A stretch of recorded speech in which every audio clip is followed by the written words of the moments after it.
All right, battery's back on. Everything's buttoned up here. I think. We got all our connectors back together. Got that little hose, this guy here, this hose, that connector, push that back in.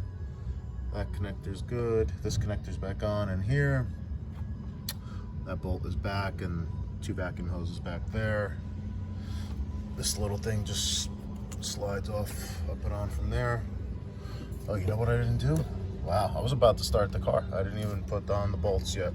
Gotta put the bolts on. Come right back to you. All right, spark plugs are all back in. Luckily, none of them had any issues at all. It's pretty straightforward. I don't know what the torque spec is, 25 pounds, something like that. You tighten them, but you don't go crazy on them, right? So you don't want to strip out the threads, blow it out, then you got a much bigger problem on your hands. So that's about it. And all the boots came out pretty easy too. Meaning all the coil pack boots. Before you do anything here, should have said this in the beginning, take your negative off, throw it to the side. This little tool, this is just a little magnet tool, telescoping magnet. Use that to, when you loosen up your spark plug, just drop that in the hole, pick the spark plug right back up. That's nice and easy. I used a hair dryer. This rubber hose was seated on pretty good, so I heated it up with the hair dryer. That was onto here. Now all these rubber connections that are going to go back on, like here, obviously this one, right? We're going to put a little bit of either dielectric grease or Sil Glide. All right, that stuff. I like using this stuff. This stuff is silicone paste and doesn't eat the rubber away, so that's good stuff. And then I guess when we torque these down, we'll start from the middle, here, and here, right? This gasket, I got a gasket, and definitely looks like it needs changing. This gasket's, I mean, you can't, well, you could tell in the video, you see here how it's a little messed up there, right? But it's pretty hard, especially like in this section. That's hard. It's pliable there, pliable, a little brittle and hard on, you know, so it's basically brittle and hard in a couple areas. Where's our gasket here? Felpro 97220. Got this one from Advance Auto Parts. I picked up the spark plugs from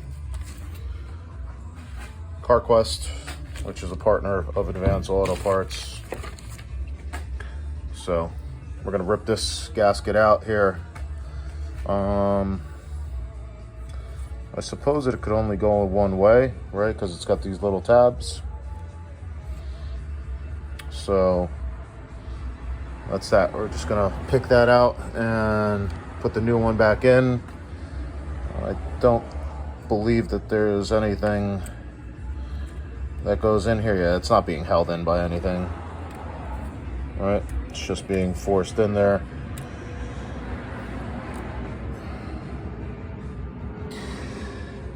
I don't know if that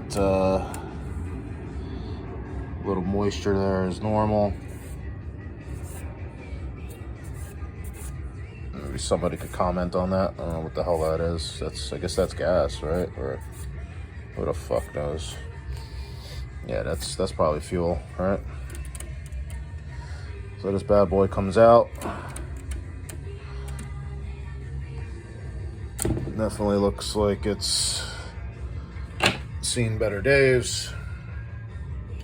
But haven't we all? We've all seen better days, right? I'm gonna get a little rag here, wipe this down a little bit. And the other thing that I wanted to do is wipe down this intake here. This bad boy, just, you can't see, I'm gonna wipe that down just a little bit, clean it up. And we'll come back to you. We'll come back to you. Let me clean my hands and clean this up here. All right, so a little progress video. I already did that cylinder. Working on the middle cylinder right now. Got the new spark plug back in. As I'm taking them out, I'm marking where I'm taking them out of. This was the back middle plug. This plug actually, I mean, they all look okay. Actually, I should say some of the front, one or two of the front ones definitely looked a little worse than the others. It's not coming into frame here. I don't know if that's gonna come into focus. Oh, there you go, that's into focus. That's not too bad. All right, I don't know, I didn't measure the gap here.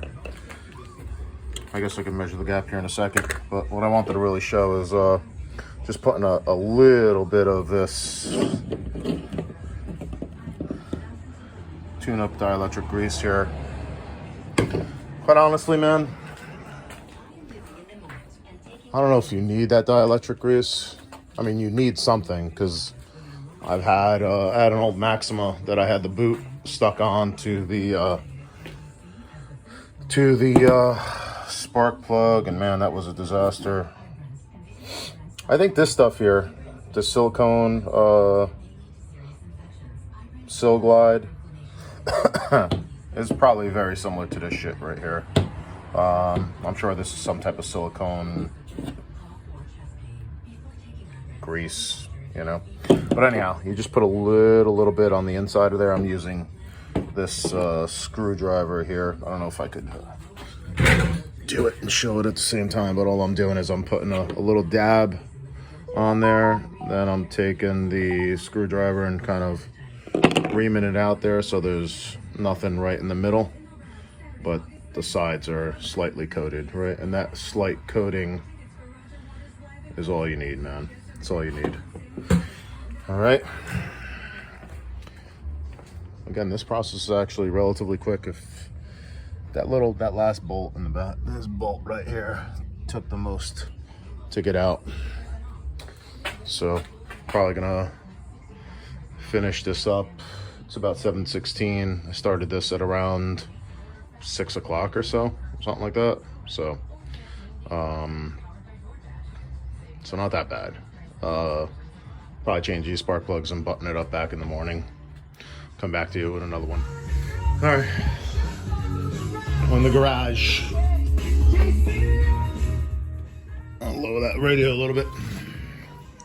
Doing a spark plug change on the Altima 2013 Nissan Altima V6.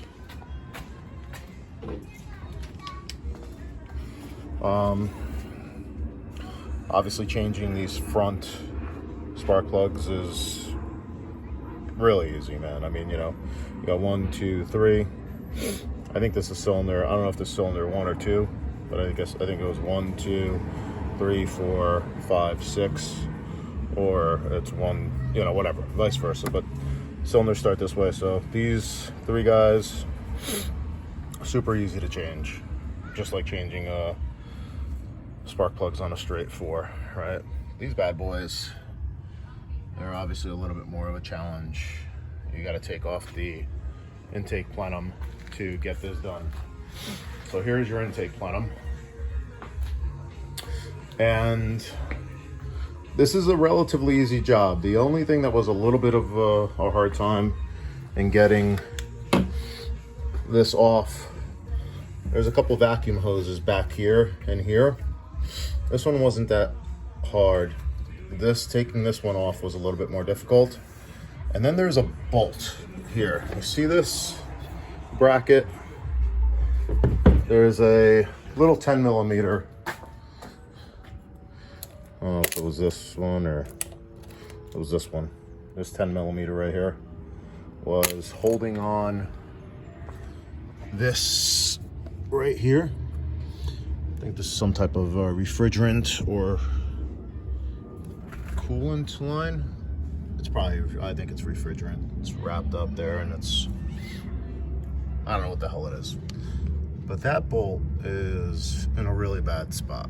So next time you see an engineer, punch him square in the face.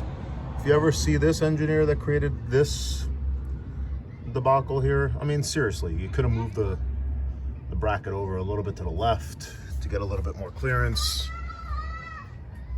You could have turned the bolt so it was facing this way, not on the back side. So engineers, if you're watching this, which you're probably not, but if an engineer is watching this, you guys are a bunch of a-holes. All right, it's Saturday the 16th, and this is going to be a little wrap-up video on this spark plug change. Sorry about that. So here's what we did. We went out and bought some Denso spark plugs. That's the model number 3442 FXE22HR11. These are the original equipment. That's what was in them. That's what was in this Nissan here. Original equipment on those. That's what they look like. Denso FXE22HR11 Iridium. Guys, these are $16 spark plugs. They're a little bit cheaper on Rock Auto. I think they're about 12 bucks. I got these at CarQuest.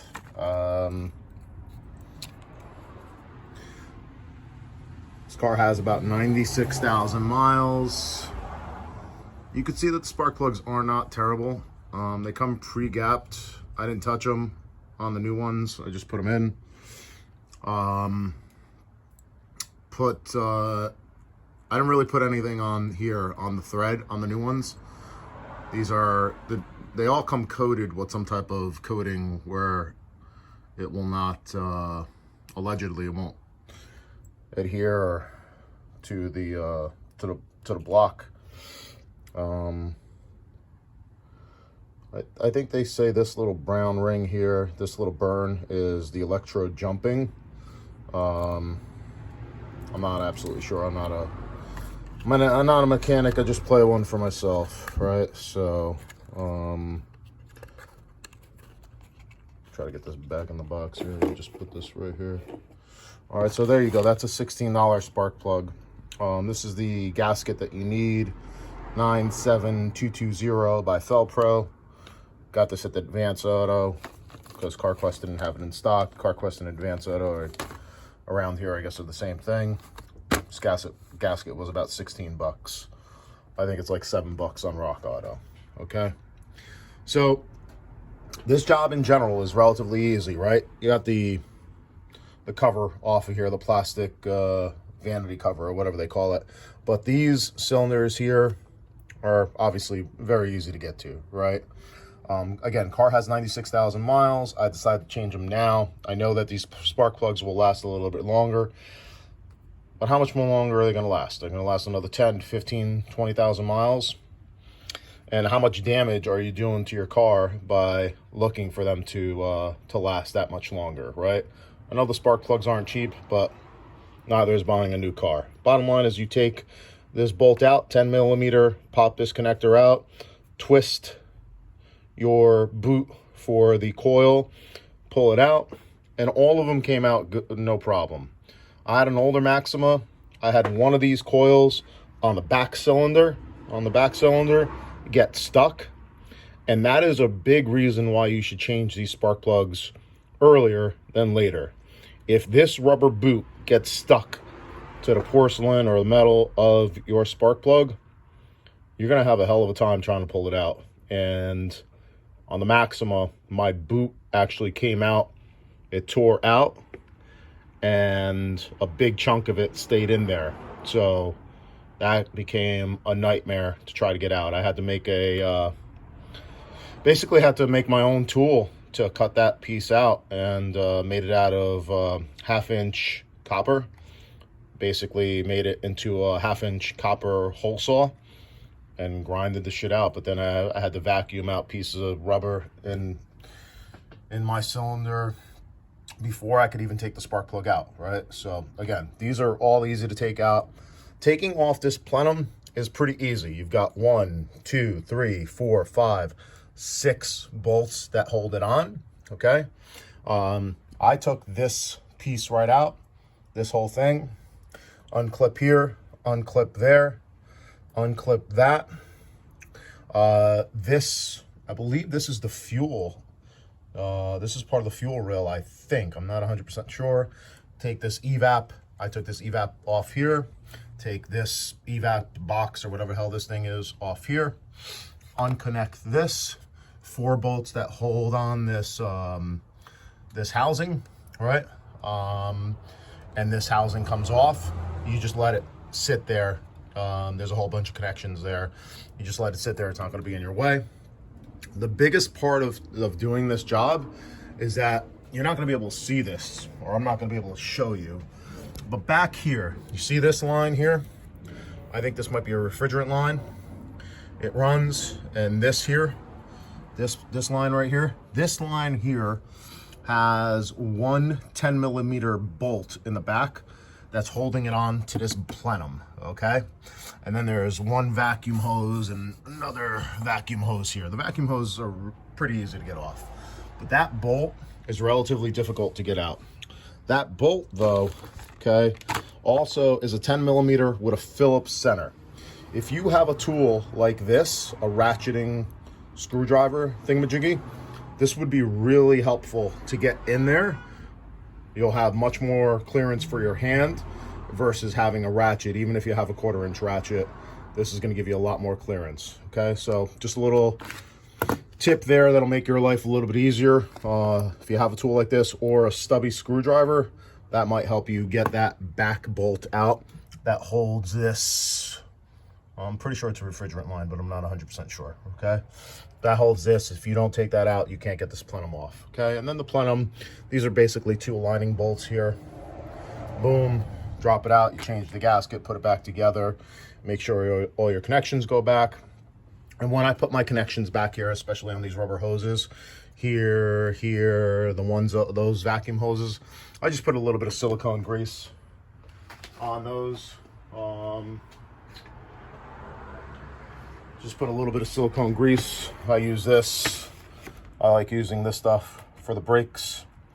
Well, I use it for a lot of things here, but I use that for the brake calipers and the sliding pins. And then I bought some dielectric grease here to put on the boot of the ignition coil, right? Just a little bit, so that way that ignition coil boot doesn't get welded to the spark plug, okay? And that's it, man. You put it all back together, and you just you know, tune up on your engine, you know. Air filter was fine. Walmart battery is working all right for a couple years. You know, car's doing all right, so no complaints.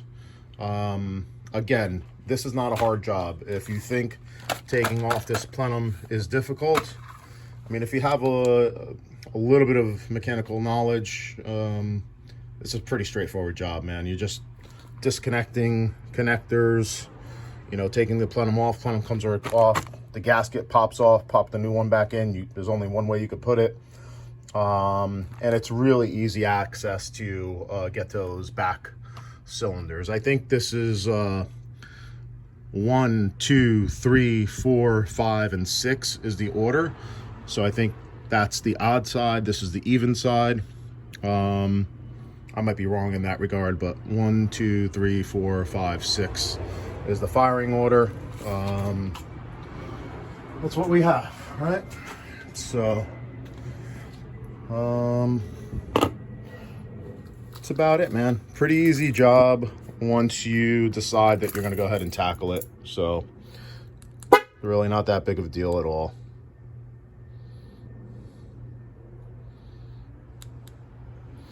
It's not starting. I guess you don't want to start with this hood open, maybe. Let's see if that, go ahead and close this hood for the automatic start to work. By the way, when I did start it up, I forgot to connect that, and I got mass airflow reading. Just disconnected the battery, put the, I got a cheap tester. Where is that cheap tester? My cheap scan tool. This bad boy, got that from Harbor Freight. I think I had a PO13, blah, blah, blah, blah, blah.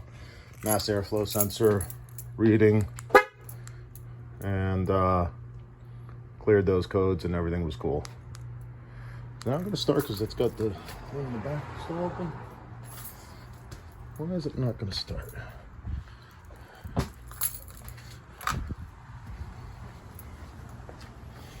Got all my tools here in the back.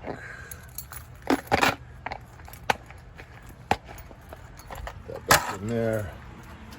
Close that door.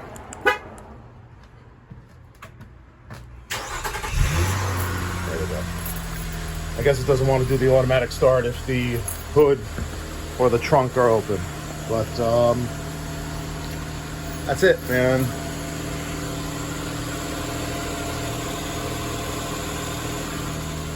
She's humming along just fine.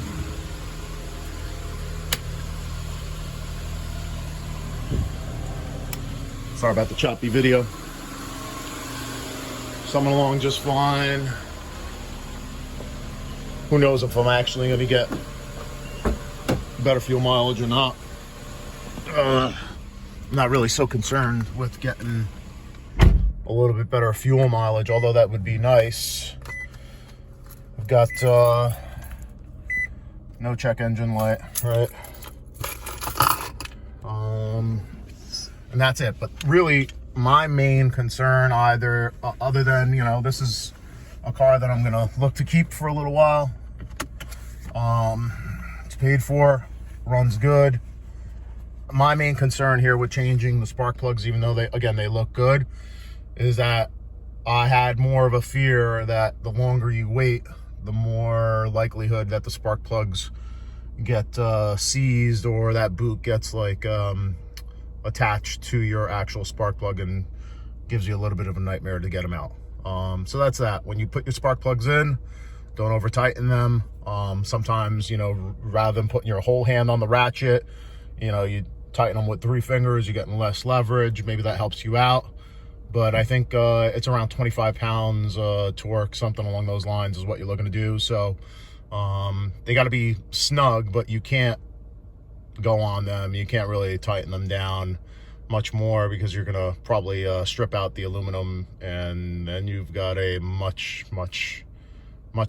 bigger problem. And that's why they tell you not to put any anti-seize or anything on the threads of the spark plugs, because when you do that, you're actually increasing the likelihood that you're going to over tighten it, right? You're getting that lubrication, and you're not really noticing that you're getting it so tight that you're going to pop off those threads, right? And these are pretty fine threads, so you know, you don't want to do that. So that's it. Make them tight, tighten down your 10 millimeter.